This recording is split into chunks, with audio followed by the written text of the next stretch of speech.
I like. Specifically, its relationship with the Oscars. Okay. And, we're going to try to figure out why such a rich cinematic history has often been overlooked on that big Hollywood stage. Yeah, that's a great question. It's something I've always kind of wondered about. Yeah, from 1960. Huge success. Huge international success. Yeah, for sure. I mean, it won Best Foreign Language Film at the Oscars, Yeah, but there's a catch. there's a catch, right? There is. The thing with Black Orpheus is it's this Brazilian story, amazing Brazilian talent, but it was a co-production with France and Italy. Ah, okay. So because of the way those agreements worked, it actually ended up being categorized as a French film at the Oscars. Wow, so right away we're seeing how even just like the labeling of a film can really impact... Perception, yeah, how it's judged. Yeah, exactly, and even like judged, yeah. And this isn't just some kind of weird technicality. Like, this speaks to the power dynamics in the global film industry, right? Smaller countries, even when they're making incredible films, often they need these co-productions to even get the funding, to get distribution. Yeah. But then, like, their stories, they end up getting kind of overshadowed by the bigger partner. Right. It's almost like their voices are being muted even as they're achieving international success. Yeah, exactly. And this pattern, sadly, is not a one-off. Unfortunately, no. So then we fast forward to 1999 Okay. and Fernanda Montenegro's nomination for Central Station. Yes. Landmark moment. The first time a Latin American actress was nominated for a Portuguese-speaking role. Huge. Yeah, and the buzz was that she was going to win. Right. What happened? Well, Shakespeare in Love took home, most of the awards that year. Right. Which, I mean, it's a good film. Yeah, it's fine. Yeah. But a lot of people argue that Harvey Weinstein's campaign, Oh, okay. which was aggressive, some might say ruthless, played a huge role. What do you mean? Like in terms of just like getting it out there? I mean, constant appearances, lavish parties, a level of spending and influence that smaller independent films just can't match. Right. So it's not just about the art at a certain point. It's like the money behind it. Yeah, it's about the money. It's about the ability to play the Oscar game, so to speak. Oh, so there's a game. Okay. There is a game. And it's a game that a lot of independent films and smaller industries, frankly, they can't play. Okay, so this brings us to Hollywood and industries like Brazil's. Absolutely. And I mean, money translates into marketing. Visibility? Exactly. Getting your film in front of voters. Right. And City of God is another great example here. Amazing film. Nominated for 4 Oscars in 2004, but lost out, to Lord of the Rings. You could almost picture that, right? Yeah. This gritty, powerful film made on probably a shoestring budget. Yeah. Up against like this epic special effects laden Exactly. juggernaut. Total David and Goliath situation. Yeah, it really is. And it makes you think, if City of God had the same resources, the same campaign power, would it have been different? It's impossible to say. Yeah, we can't know that for sure, but it just highlights the disadvantage Inherent disadvantage. that so many international films are facing. They're not just competing with other films, they're competing with entire marketing machines. Right, so we've got the co-production issue, we've got the money issue. What else is working against Brazilian cinema? Well, I think we have to talk about the elephant in the room, Okay, which is... the American audience's reluctance to embrace foreign language films. Oh, yeah, okay, the subtitles. Yeah, subtitles are a barrier for some viewers. I get that. Sure, yeah. But I think it goes deeper than that, What do you mean? Well, think about how humor, social commentary, even emotional expression, it's also tied to cultural context. Right. What might be hilarious in Brazil could fall completely flat in the US Yeah. if you don't understand the references. The nuances, yeah. The nuances, exactly. Yeah, you're missing a whole layer. Even the pacing and structure of storytelling can feel different. It's like a whole other cinematic language. Yeah, so it's like trying to appreciate a song without understanding the lyrics. Exactly. You might get the general feeling, but you're missing a whole level of meaning, and that's got to be frustrating for Brazilian filmmakers. Oh, for sure.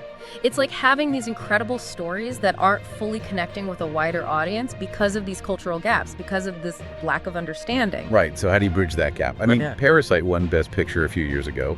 That was a foreign language film. Right. Parasite was a game changer. Yeah. It proved that with a powerful story, those barriers, those perceived barriers can be overcome. Which brings us to a very interesting development. Ainda Estou Aqui. Okay. Directed by Walter Salles and starring Fernanda Torres. Wait, Fernanda Torres, like... Fernanda Montenegro's daughter. Oh, wow. Okay, I'm already intrigued. Right. This film is generating so much buzz, and deservedly so. What's it about? Well, on the surface, it's about the impact of American Cold War politics on Latin America. Heavy stuff. Not exactly lighthearted Oscar fare. No, it's not, but it's getting attention. And it's not just like attention for the sake of attention. It's critically acclaimed attention. Right. For both the story and how well it tells that story. Okay. And Fernanda Torres herself has talked about how this film might help bridge that gap in understanding between Brazil and the U.S. Wow, interesting. How it might introduce American audiences to a part of history that they don't often see. So it's like, potentially, this film is more than just a great film. Yeah. It's like a cultural ambassador. Exactly. Opening up dialogue and challenging perceptions. Precisely. And that's where things get really interesting. You know what's really striking about Ainda Estou Aqui? It's not this big budget Hollywood production Right. with a massive marketing machine behind it. Yeah. Its success is totally organic. It's like people are genuinely responding to it. Exactly. Critics raving, people connecting with the story. It's like authenticity cutting through. Yes. And you mentioned the subject matter. Yeah. American Cold War politics. Impact on Latin America. Not exactly a light topic. Not typical Oscar bait. Right. But it's resonating. Why do you think that is? That's a good question. What do you think? I think people want stories that challenge the usual narratives, you Right. know, different perspectives on history and power. Mm-hmm. Fernanda Torres actually said in the article, a lot of people in the U.S., they don't know much about Brazilian culture. Really? She even said some haven't even read Machado de Assis. Wow. It's like this whole cultural landscape that's just overlooked. Yeah, like Ainda Estou Aqui is cracking open a door to something new. Exactly. And that's what cinema can do, right? Transport us to different worlds, help us understand each other better. It's like empathy training. Yes. You step into someone else's shoes for a couple of hours. Especially important in a world that feels so divided. Totally. And that's why those early Oscar snubs, they're even more disheartening. Like Black Orpheus. Yeah. Powerful film. Got labeled as French, remember? Because of that co-production deal. Right. Seems like a missed chance to broaden cultural understanding. Back in 1960 already. Yeah, and it wasn't just Black Orpheus. Fernanda Montenegro, she was so close to winning. I know. Some people in Brazil still think she was robbed. It goes back to those power dynamics. Money, access. Even cultural bias. What gets seen, what gets celebrated. The Oscars, they're prestigious, but maybe not the only measure of a film's worth. Right, like Letterboxd is getting so popular, it's like a more democratic way of finding films. It's not just about who has the biggest marketing budget anymore. I think that's a really positive sign. The more we can elevate diverse voices and stories, the better. So we focused on the challenges, but there's hope too. Definitely. Ainda Estou Aqui proves authentic stories can break through. Even without the Hollywood machine. Exactly. And streaming services, they're making international films so much more accessible. It's true. Easier than ever to discover films from all over. It's an exciting time to be a film lover, wouldn't you say? Absolutely. Like we're on the cusp of something special. The world is opening up to all these diverse cinematic experiences. Maybe Ainda Estou Aqui is just the beginning of a new wave of Brazilian cinema. Wow, wouldn't that be something? See how that would change things, not just the Oscars, but globally. Yeah, it would be fascinating. Okay, so we've gone pretty deep here, Yeah, we have. talking about the challenges, the potential turning point, all that. Mm-hmm. But what does it all mean? Why should our listener care about all this? It's about more than just awards, I right? think so, yeah. It's about whose stories get told, how they get told. Brazilian cinema, I mean, it's so rich, so deep, and it's often been sidelined. Yeah, for sure. Ainda Estou Aqui, I think it's reminding us that great storytelling can go beyond those borders, beyond cultural barriers. And the article, it ends on this really interesting note. Even if Fernanda Torres doesn't win an Oscar for Ainda Estou Aqui, Yeah.